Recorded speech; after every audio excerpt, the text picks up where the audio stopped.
Ajmer RPSC के बाहर वरिष्ठ अध्यापक भर्ती 2018 के चयनित अभ्यर्थियों द्वारा अनिश्चितकालीन धरना दिया जा रहा है। अभ्यर्थियों का कहना है कि वे चयनित होने के बाद उन्हें काउंसलिंग करवाकर स्कूल का आवंटन भी कर दिया गया, लेकिन आरपीएससी की लापरवाही के चलते इस भर्ती को कोर्ट के द्वारा रोक दी गई। ऐसे में उन्हें जल्द से जल्द नियुक्ति मिले और वह स्कूल में बच्चों को शिक्षा दे सके, इस उद्देश्य को लेकर अनिश्चितकालीन धरने पर बैठे हैं। अभ्यर्थियों का कहना है कि पिछले 3 साल से वे परीक्षा को लेकर परेशान हैं और मानसिक दबाव में हैं। ऐसे में अभ्यर्थियों में सरकार के खिलाफ रोष व्याप्त है और इसी रोष को प्रकट करते हुए धरना शुरू किया गया है और जब तक चयनित अभ्यर्थियों को नियुक्ति प्रदान नहीं की जाएगी, आंदोलन जारी रहेगा। स्कूल व्याख्याता 2018 की हमारी अभी काउंसलिंग भी हो चुकी थी। इसके साथ ही हमें स्कूल तक अलॉट हो चुकी थी और आज तक ऐसा कभी नहीं हुआ। स्कूल अलॉट होने के बाद यहाँ तक कि एक सब्जेक्ट का ऑर्डर भी पास हो चुका था, उसके बावजूद भी उन्होंने ऑर्डर वापस ले लिया और हमें हमारी नियुक्ति को रद्द कर दिया। हमें सिर्फ नियुक्ति चाहिए और नियुक्ति ही चाहिए। कितने लोगों कांग्रेस से लोग आएंगे?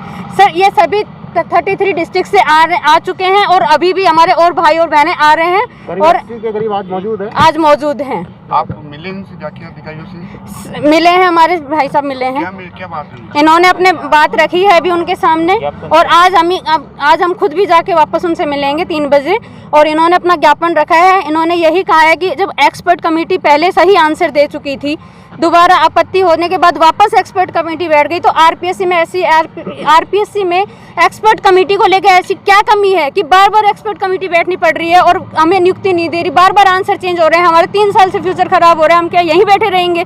3 साल से हमारी बिल्कुल दर्द सर। और सबसे बड़ी बात हो गया, मान आने की बात आ गई। हमने किस रिश्तेदार को नहीं बताया हम पास नहीं हो रहे, क्या क्या नहीं बताया। हमारी सबसे बड़ी बात मान पे हम अवसाद में 5 दिन से हम अवसाद में हैं और हमें कुछ नहीं मिल रहा। ना सरकार पूछती है, सरकार सारा खेल सरकार का है।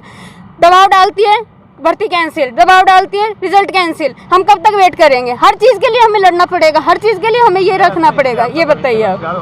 यस सर, आपने भविष्य में खिलवाड़ हो रहा है? ऐसे में बिल्कुल खिलवाड़ हो रहा है। इससे ज़्यादा क्या खिलवाड़ होगा? 3.5 साल होने को आए भर्ती को, बिल्कुल खिलवाड़ हो रहा है सर।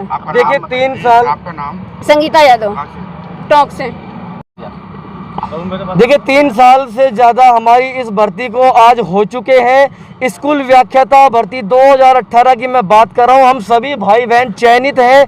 अंतिम रूप से हमें विभाग द्वारा चयन कर लिया गया था, हमारा परिणाम फाइनल जारी कर दिया गया था। सेकंड आंसर की जो फाइनल होती है, एक्सपर्ट कमेटी जिसने बैठाई थी वो आंसर की जारी की थी विभाग आरपीएससी के द्वारा और हम अंतिम रूप से पास हो चुके थे।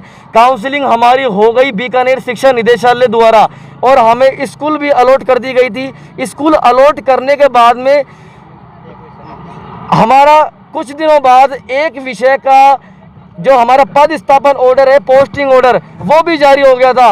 अब हमारे लिए दुर्भाग्य की बात देखो कि उसी दिन ऐसा क्या होता है अचानक से, जो भर्ती उसी दिन कोर्ट के आदेश के द्वारा रोक दी जाती है और उस ऑर्डर को वापस ले लिया जाता है और हमारा सबका भविष्य अंधकार में अचानक से डाल दिया जाता है। आज हम सभी बेरोजगार, चयनित होने के बाद भी हम बेरोजगार हैं, अंतिम रूप से सफल होने के बाद भी बेरोजगार हैं। मैं आपको बता दूं, सुप्रीम कोर्ट में 2016 की बात है, सुप्रीम कोर्ट में बच्चे गए थे जब उनको फेल कर दिया गया था। एक्सपर्ट कमेटी, जब सुप्रीम कोर्ट का एक निर्णय आया था कि आरपीएससी ने या आपके विभाग ने जो अंतिम रूप से सेकंड आंसर की जारी कर दी है, उसी को फाइनल माना जाएगा। एक आदेश है विवेक गुप्ता जी का, उसके आदेश बताया गया है, उस आदेश के तहत में फाइनल मान लिया जाएगा। लेकिन फिर हाई कोर्ट में जो बच्चे सेलेक्ट नहीं हुए, फेल हो गए थे, वो याचिका लेके पहुंचते हैं कि हमारा इस सब्जेक्ट में ये क्वेश्चन गलत है, इसका आंसर आपने गलत मान लिया। क्या एक्सपर्ट कमेटी 2 बार बैठने के बाद उस आंसर को डिसाइड नहीं कर पाई क्या कि ये सही है या गलत है? फिर वो किस बात के एक्सपर्ट हैं, किस बात के विशेषज्ञ हैं?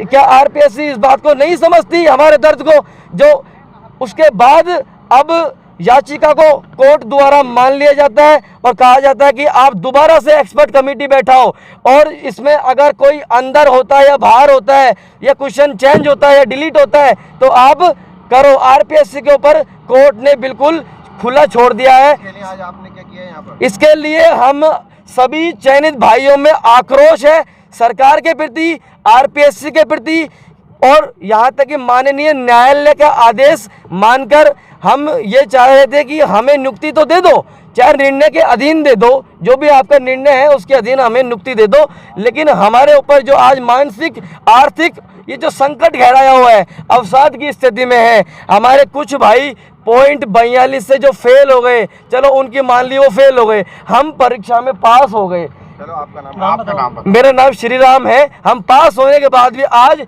हमें इच्छा मृत्यु दे दो, हम सुसाइड करने पे मजबूर हो चुके हैं। इस बात को लेके हमने धरने का यहाँ पर आगाज कर दिया है। आज से सरकार और आयोग को ये बता देना चाहते हैं कि या तो आर पार की लड़ाई है, हम धरने पर संवैधानिक रूप से जो भी हमसे किया जाएगा हम बैठेंगे और तब तक नहीं उठेंगे जब तक कि हमें नियुक्ति आदेश विभाग द्वारा जारी नहीं कर दिए जाएंगे। हमें अब किसी प्रकार का कोई आश्वासन नहीं चाहिए।